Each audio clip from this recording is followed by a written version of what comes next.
A'udzu billahi minasyaitonir rajim. Bismillahirrahmanirrahim. Assalamualaikum warahmatullahi wabarakatuh. Alhamdulillahi wahda, wassalatu wassalamu ala rasulillah. Sahabat berkah channel rahimakumullah. Kali ini kita akan membahas tentang sakaratul maut. Ketika seseorang sedang mengalami sakaratul maut, maka Allah subhanahu wa ta'ala mengutus malaikat. Ada yang mengatakan 4 malaikat. Pertama, malakul maut, memang tugasnya untuk mencabut nyawa. Kemudian 3 malaikat yang lain disebut rusulul maut. Allah subhanahu wa ta'ala berfirman di dalam Al-Quran, tawafatkum rusuluna, maka mereka diwafatkan oleh rusuluna, utusan-utusan kami, menggunakan kata jamak. Tugas malaikat ini yang pertama, membawa kain kafan dari surga. Yang kedua, membawa hanut, minyak wangi dari surga. Dan yang ketiga, membawa kabar gembira kalau dia ruhnya orang beriman, sebagaimana firman Allah subhanahu wa ta'ala, innal ladzina qalu rabbunallah sumastaqamu tatanazzalu alaihimul malaikah ala takhafu wa la tahzanu wa absiru bil jannati allati kuntum tu'adun. Sesungguhnya orang-orang yang mengatakan Rabb kami Allah, kemudian istiqomah dengan kata-kata itu, maka malaikat akan turun kepada mereka dan membisikkan di telinganya, jangan takut dan jangan sedih, karena surga sudah menantimu. Jadi ketika malakul maut mencabut ruh itu, kemudian diletakkan di kain kafan, dan tugas malakul maut sampai di sini.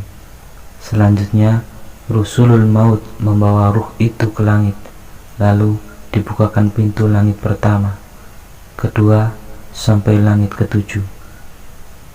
Kemudian Allah berfirman, letakkan kembali ruhnya ke dalam jasadnya, tapi catatan amalnya dibawa ke tempat yang disebut Iliyin, tempat yang paling tinggi di surga.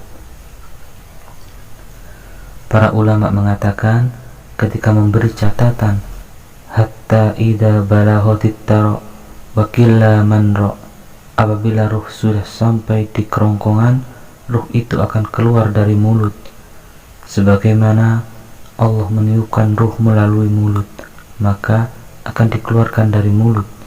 Rasul sallallahu alaihi wasallam mengatakan, idza kubidatir ruh fa'ah bi ahlul basar, kalau ruh dicabut dari mulutnya, maka pandangan mengikutinya. Itu sebabnya orang yang meninggal matanya terbuka, maka disunahkan untuk menutup matanya. Allah subhanahu wa ta'ala berkata, hatta idza balaghatit tara, ketika ruh sampai di tenggorokan, wa qila man raq, siapa yang bisa mengembalikan ruhnya? Allah subhanahu wa ta'ala berkata, fakasafna anka khita'aka, Allah singkap alam kegoiban untuk dia. Dia bisa melihat malakul maut. Kita tidak bisa melihat malakul maut, tapi ketika orang sedang mengalami sakaratul maut, ketika itu dia bisa melihat malakul maut. Kalau catatan amalnya semasa hidup itu baik, maka dia ditampakkan husnul khotimah. Terkadang ada orang yang meninggal, mayatnya tersenyum. Ada yang sedang membaca Al-Quran, dan ada yang mengucapkan la ilaha illallah, maka akan ditampakkan tempat yang paling indah untuknya. Tetapi kalau yang meninggal ini bukan orang yang beriman, tentu malaikat akan membawa sesuatu yang berbeda, karena akan dibawakan kain kafan dari neraka dengan bau busuk yang luar biasa, dan mereka akan dibentak-bentak, ya ayyatuhan nafsul khabisa, wahai jiwa yang buruk, ukhruji ila sahoti min rabbik, keluar, karena Allah sudah menanti dengan kemurkaannya. ruh ini akan takut keluar, maka ruh itu dipaksa untuk keluar. Rasul Shallallahu Alaihi Wasallam mengatakan seperti syahun. Syahun itu semacam senjata yang bengkok, kemudian dimasukkan ke dalam bulu kambing, lalu ditarik sehingga merontokkan bulu-bulunya. Begitulah Allah Subhanahu wa Ta'ala menggambarkan saat itulah manusia yang tidak beriman atau orang kafir akan menyesal. Allah Subhanahu wa Ta'ala berfirman, "Kalla sawfa ta'lamun." Sekali-kali jangan begitu.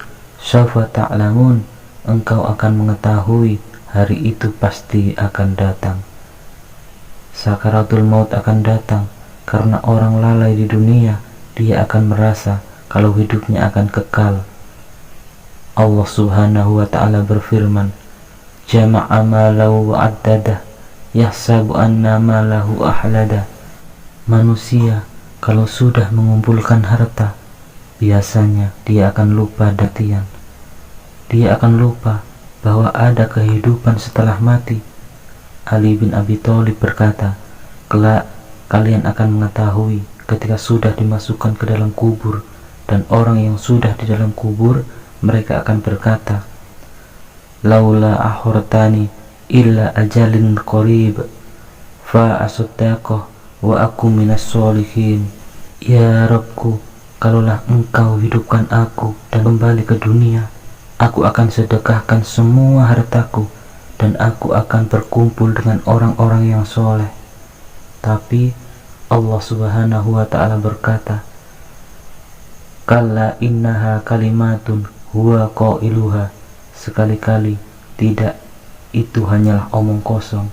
Dari sini menunjukkan ketika manusia dimasukkan ke dalam kubur, barulah manusia akan menyesal. Untuk apa mengejar dunia hingga lalai mengerjakan perintah Allah Subhanahu wa Ta'ala? Apakah ketika kalian masih hidup tidak ada yang mengajakmu kepada kebaikan, kepada kebenaran, dan mengajak kepada apa yang sudah diperintahkan oleh Allah Subhanahu wa Ta'ala? Jangan sampai kita mengejar dunia hingga lalai terhadap perintah Allah, karena umur manusia tidak ada yang tahu, muda ataupun tua pasti akan merasakan kematian. Dan kita tidak tahu kapan kematian akan datang.